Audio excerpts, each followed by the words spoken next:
Welcome to the Bare Metal CyberSysm Prepcast. This series helps you prepare for the exam with focused explanations and practical context. Information security is only as effective as the clarity and accountability that support it. One of the most important and often overlooked elements of a mature security program is the formal definition and consistent communication of roles and responsibilities. The purpose of clearly defining security roles is to ensure that accountability for risk decisions, control execution, and policy compliance is understood across the organization. When everyone knows their role, security becomes structured, predictable, and enforceable. Without that clarity, gaps in ownership emerge, tasks are duplicated or missed, and critical responsibilities may fall through the cracks. Defined roles also improve transparency, making it easier to demonstrate accountability during audits or regulatory reviews. They allow consistent implementation of security strategy across departments and reinforce an organizational culture where risk ownership is distributed appropriately. Clarity of roles is not just administrative, it's foundational to sustaining security performance and resilience over time. Security roles span the entire organization and touch nearly every department. At the strategic level, the Chief Information Security Officer or equivalent, security leader, is responsible for planning, oversight, and executive reporting.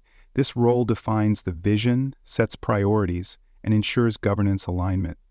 IT operations teams support the implementation and ongoing maintenance of technical controls, such as patching, system hardening, and access management. Risk and compliance personnel monitor adherence to policies, manage reporting obligations, and maintain visibility into legal and regulatory issues. Business unit leaders serve as data owners and are responsible for ensuring that systems and processes under their control comply with security policies. End users, every employee, contractor, or partner with access to the environment, are also critical. Their daily behaviors, from how they handle emails to how they manage passwords, play a central role in reducing risk. A strong program ensures that every role, from board member to frontline employee, understands how they contribute to the overall security posture. To manage these diverse responsibilities, organizations should use structured models like RACI to define who is responsible, who is accountable, who must be consulted, and who should be informed for each process or control. These models help prevent confusion, especially when responsibilities overlap across teams. Security responsibilities should be aligned with job functions, not just titles. This ensures that as personnel move or change, the functions remain covered.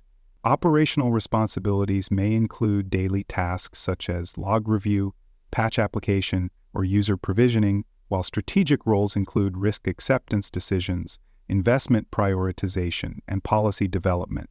Role definitions should be included in core governance documents such as policies, standards, and awareness materials.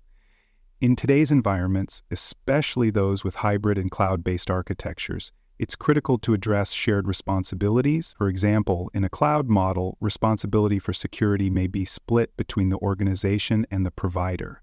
Clear, documented structures prevent assumptions and enable coordinated execution. For more cyber-related content and books, please check out cyberauthor.me. Also, there are other podcasts on cybersecurity and more at baremetalcyber.com. Governance frameworks help anchor these roles in recognized best practices. Role definitions should be mapped to control domains such as access management, vulnerability management, or incident response. Aligning roles with governance frameworks like COBIT, ISO 27001 and 27014, or NIST, ensures that responsibilities are comprehensive and support both operational execution and audit requirements. Roles should be distinguished clearly. Control owners are responsible for implementation and daily performance, while process owners manage how controls are applied and improved. System custodians maintain the integrity and operational health of key platforms. These distinctions should be integrated into governance documentation, including charters, policies, and board-level reporting materials. When these roles are embedded into formal governance processes, the organization benefits from consistency, accountability, and traceability throughout the security program. Documenting roles and responsibilities effectively is critical for transparency and execution. Each role should be described in a way that includes its scope, authority, expected behaviors, and escalation paths. A centralized reference, such as a role matrix or access control policy, ensures that definitions are consistent and accessible.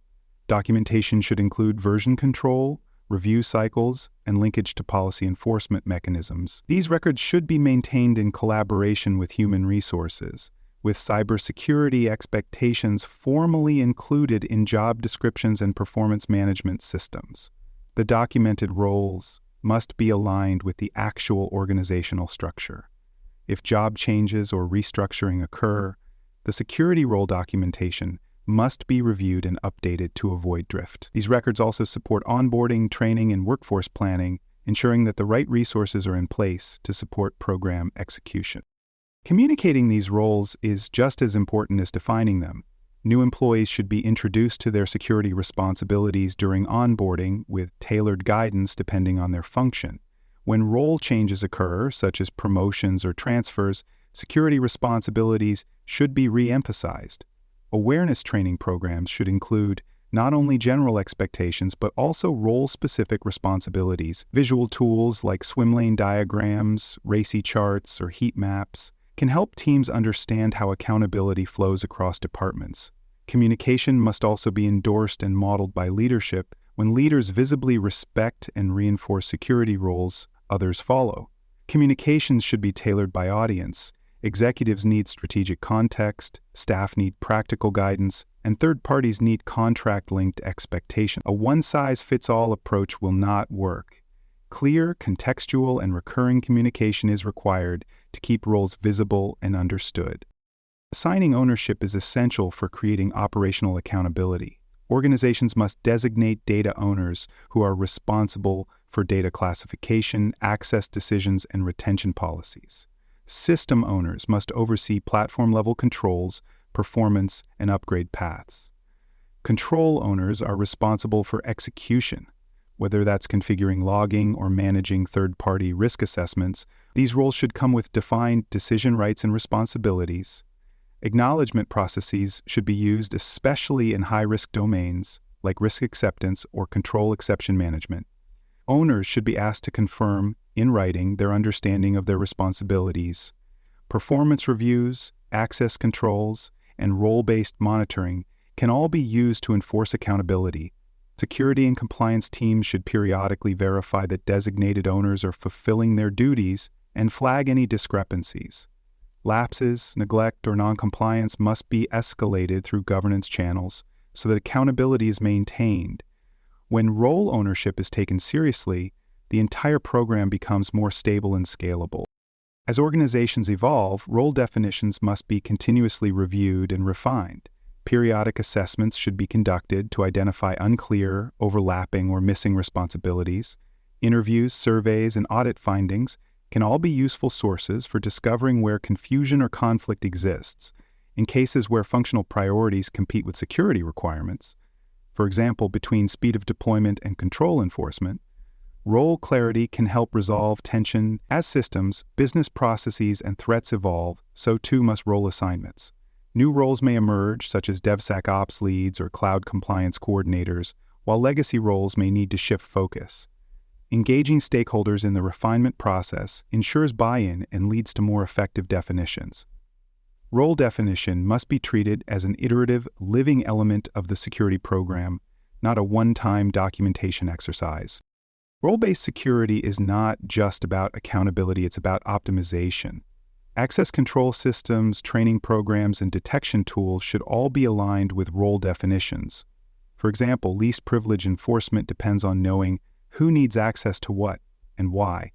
Training should reflect specific exposures. For example, finance personnel may need phishing defense, while developers need secure coding awareness. Privileged users, such as administrators, must have additional responsibilities and be subject to enhanced monitoring. Role-based risk profiles can also inform reporting and dashboards, allowing leadership to understand where risk is concentrated and where controls are performing. Incident response procedures must define who is contacted, who leads, and who approves actions based on roles. Third-party oversight and internal audit activities should map their scope to defined responsibilities, ensuring that evaluation aligns with operational reality.